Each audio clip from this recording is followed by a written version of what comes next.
We're here with Adam El-Sharkawi. We just finished up another Lord of the Rings session. And the thing about this one that I think is really interesting, especially for you, because you are kind of called in from the start to do all these different accents. Like, hi, how you doing? You booked a gig. By the way, how's your Egyptian? How's your South African? How's your Arabic? How's how's your Greek? Yeah. And I know that for you, a lot of it was because of the Egyptian, but you pulled all these other things in. Yeah. What's that process for you, especially the holding the character, the holding the accent, the changing the voices? It's definitely a challenge. It's walking and chewing gum at the same time. For me, it's I always stumble on the pronunciations. That's the thing that really. Well, it is Tolkien too, which is its own brand of entertainment. So you have to juggle all these things in your head at the same time. You have to juggle the dialect. Am I doing the substitutions correctly?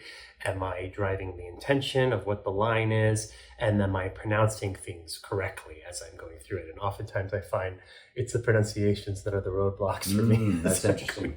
But it's the Tolkien pronunciations, not the accent pronunciations. Yeah. Well, I think it's a little bit of both, because not only is there the pronunciation, the Tolkien pronunciation, but then I also have to figure out how does that work in a dialect, So that's always the challenge doing these gigs. Yeah, it's fun. It usually takes me about 5 minutes to warm up before I get the flow. Well, it's interesting because I remember the first ones and how.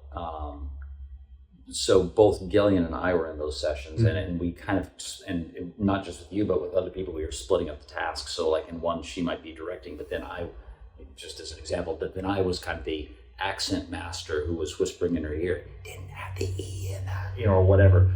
But so, because it's so much for anybody to hold all this.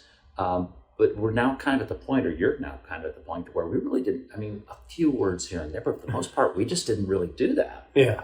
So it's almost like you've now, it's like is there a switch in your head where you just turn the guy off? Perfect. I think it's just one of those things, you got to put in your 10,000 hours for anything. And I'm nowhere near the 10,000 hours for this, but a little bit in there. But, it's like, I think it's just the same thing as learning a dialect. Once when I was learning an Arabic dialect, which was one of the first dialects I ever learned, it just took a little practice. Now it helps that my father is Egyptian, so I picked up on that a little easier. But then once you learn the substitutions, it's just practice.